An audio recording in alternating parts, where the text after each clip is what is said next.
Hello, my front-end friend. Style queries are now in all browsers, which is super exciting.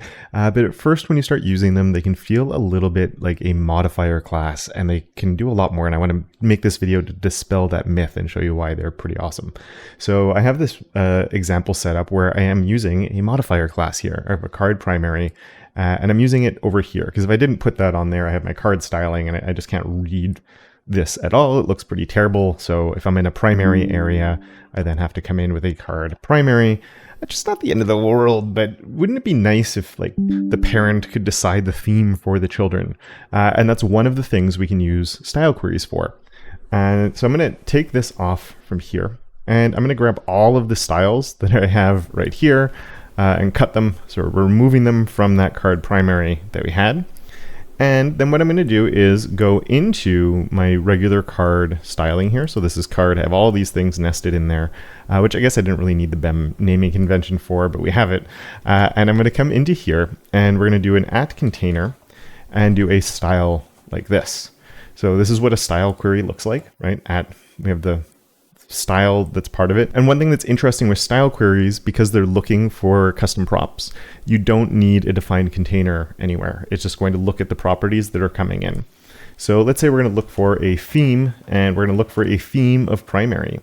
And if the container or one of the containers has a theme of primary on it, we're going to apply all of the same styles that we had set up before. And now what we could do is, let's take this off, and I have my CTA styling somewhere else. So we can have our theme here be primary, and that's going to set the stage for it. And boom, just like that, we can see that it's now working. And I really like that. I think it makes it really easy to theme things in a much more controlled way. You set the theme for a component and know that everything inside of there will adapt to those themes instead of having to rely on modifier classes. So you're theming an element, then theming the thing inside of it, then theming the thing inside of that.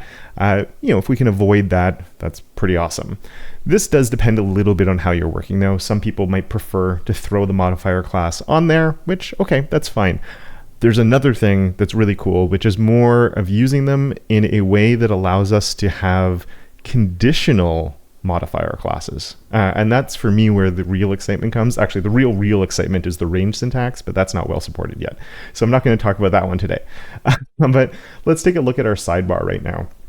And in my sidebar, I have a whole bunch of cards. Let's shrink that CTA down. We can go on the sidebar right here. I have it as an aside. And we have these cards. And let's just come on each one of those cards. And we could say this is a card compact.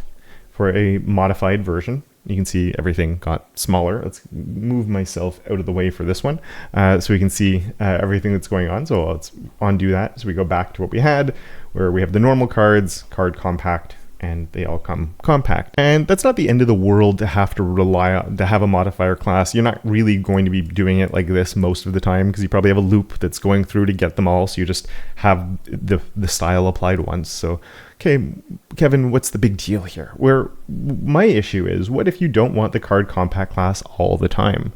For example, when we get to a smaller screen, it's possible we don't want these to be smaller, right? We're sort of not separating these visually the way we used to be, where now it looks kind of weird that these are smaller than these ones. Why are we deprioritizing them? They're already lower down. They're being deprioritized in order. So I only want to apply the card compact in this case when it's in the 2-column layout and not the rest of the time. So how can we do that? That's where things, in my opinion, get a little bit more interesting. So let's take these off. From here, I guess I can just do an undo. There we go. And get rid of all of those at the same time. And now we're going to use a fun trick that I've looked at in a previous video as well. But let's set things up first of all here with our style query. So I'm going to say @container style, just like we did before. So it's a style function. And on the style function, let's do a card density of compact. And you could, it doesn't have to be card density. You could call this whatever you want it to be, but I'm going to look for a part. I'm going to have a style of card density for compact, and we're going to bring those compact styles in there. I only have a couple of changes that are happening, which means we don't need that anymore. And I'm going to drop this in here now. So now what we can do is come down to where I have this actually happening. So this is where we're going up from having, a stacked layout to having our 2 columns, which is a little bit broken right now.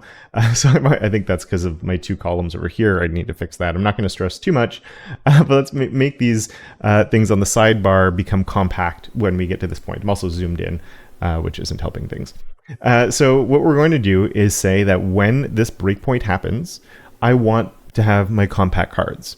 And I could do this site-wide if I wanted to at the breakpoint. I could just say that my card density becomes compact, and it would do it for all of them. Now that doesn't really make much sense because it's doing it for both and we're at a larger size. But just to show you, that does become an option. So I can toggle that in that breakpoint, right? So we're going from larger sizes to smaller, but I could also just come in here and say the aside is getting that. And so now the ones down here and even this one right here will stay big. So we can see these are all the larger font sizes, larger spacing, larger padding.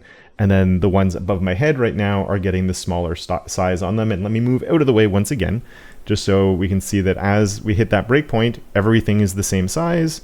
And then when we get to over here, we get the compact style on this one and the non-compact style over on the ones over here.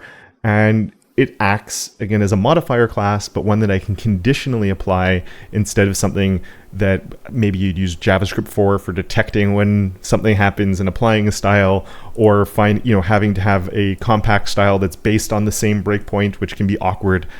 Being able to do it in this way, to me, just makes a whole lot of sense, and I really, really like it. So yeah, let me know what you think about this in the comments. And with that, I want to say a very big thank you to my enabler of Awesome Johnny, as well as all my other patrons and channel members for their continued support.